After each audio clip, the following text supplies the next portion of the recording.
Viewers, welcome to my channel again. বন্ধুরা, আবারও আপনাদের সকলকে স্বাগত জানাই আমার চ্যানেলে। আপনারা কেমন আছেন? নিশ্চয়ই আপনারা সকলেই ভালো আছেন। আপনাদের ভালো থাকাই সবসময় আমি কামনা করি। তাই বন্ধুরা, শুভরাত্রি জানিয়ে আজকে আবারও নতুন একটি আপডেট নিয়ে হাজির হচ্ছে আপনাদের সম্মুখে।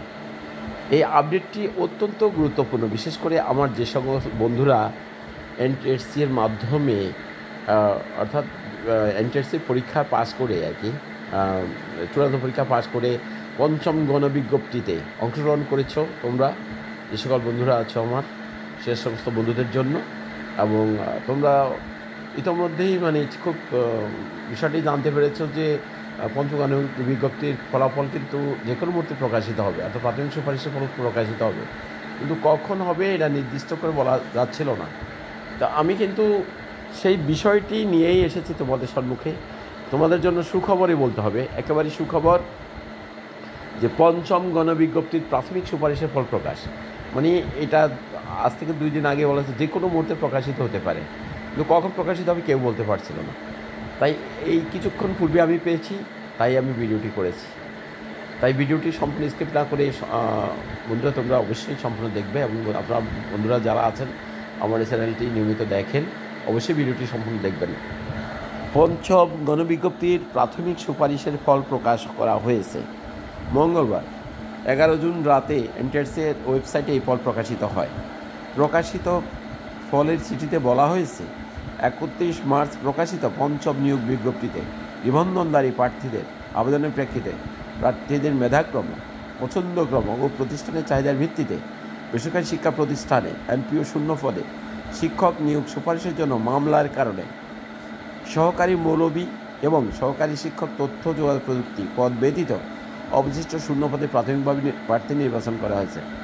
এখানে দুটো বিষয়ের যারা বন্ধুরা আপনারা আছেন বা আমার বন্ধুরা আছো তোমরা, তোমাদের জন্য একটু দুঃসংবাদই বলতে হবে, কারণ সহকারী মৌলভী এবং সহকারী শিক্ষক তথ্য যোগাযোগ প্রযুক্তির এটার একটি মামলা চলছে, যে কারণে এই দুটো পদকেই সুপারিশ করা হয়নি, বাকি সব পদগুলো কিন্তু সুপারিশ করা হয়েছে। তার মানে দুটো পদ ব্যতীত বাকি যে কটি পদ থাকে প্রত্যেকটি পদের কিন্তু সুপারিশ করা হয়েছে।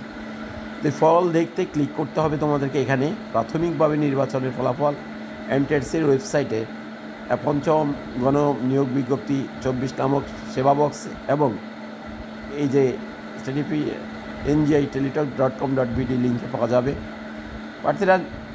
নির্বাচিত প্রার্থীরা স্ব অ্যাপ্লিকেশন আইডি এবং পাসওয়ার্ড দিয়ে লগ ইন করে ফলাফল দেখতে পারবে। তাই তোমরা যারা বন্ধুরা আছো তারা, এবং মেসেজ তো অবশ্যই পাওয়া যাবে, তারপরেও এই ওয়েবসাইটে ঢুকলেই কিন্তু রেজাল্টটি পাওয়া যাবে। একইভাবে প্রতিষ্ঠান প্রধানরা তাদের স্ব ইউজার আইডি এবং পাসওয়ার্ড ব্যবহার করে তার প্রতিষ্ঠানে নির্বাচিত প্রার্থীদের তথ্য দেখতে পাবেন। কোনো নির্বাচিত প্রার্থী কিংবা প্রতিষ্ঠান প্রধান টেকনিক্যাল কারণে SMS না পেলে এনটিএসসি ওয়েবসাইটে পঞ্চম নিয়োগ বিজ্ঞপ্তি 2024 সেবা বক্স থেকে প্রাথমিক নির্বাচন ফলাফল দেখতে পারবেন। এছাড়াও প্রাথমিক নির্বাচিত প্রার্থীদেরকে প্রার্থীর নিবন্ধন পরীক্ষা সনদ, সব শিক্ষাগত যোগ্যতা সনদ, মার্কশিটের সত্যায়িত অনুলিপি আবশ্যিকভাবে 7 জুলাই 25 থেকে 5 জুলাইয়ের মধ্যে অফিস চলাকালীন 9টা থেকে 5টা এনটিএসসি কার্যালয়ে সরাসরি জমা দেওয়ার জন্য বলা হলো।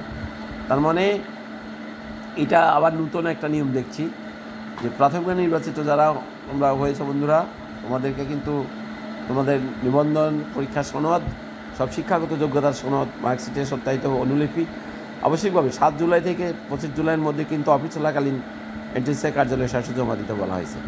নির্ধারিত তারিখের মধ্যে কোনো প্রার্থী প্রয়োজনীয় কাগজপত্র দাখিলে ব্যর্থ হলে তাকে নিয়োগ সুপারিশের জন্য বিবেচনা করা হবে না। তার মানে নিয়োগ সুপারিশটি এখনও দেওয়া হয়নি আর কি। এটা হচ্ছে জাস্ট প্রাথমিক সুপারিশ। যেটা প্রাথমিক নির্বাচিত সব প্রার্থীকে অনলাইনে পুলিশ ভেরিফিকেশনের ফর্ম, অর্থাৎ ভিরোল ফর্ম পূরণ করতে হবে। তার মানে এবারেও পুলিশ ভেরিফিকেশন হবেই। এ সংক্রান্ত নির্দেশনা পরবর্তীতে এনটিএসসির ওয়েবসাইটের বিজ্ঞপ্তি ও প্রার্থীর মোবাইলে SMS এর মাধ্যমে জানানো হবে। এর আগে 31 মার্চ বেসরকারি শিক্ষা প্রতিষ্ঠানে 96,736টি পদে শিক্ষক নিয়োগের গণবিজ্ঞপ্তি প্রকাশ করা হয়। এর মধ্যে স্কুল অ্যান্ড কলেজে আছে 43,286টি পদ, মাদ্রাসা কারিগরি প্রতিষ্ঠানে 53,450টি পদে নিয়োগ করা হয়।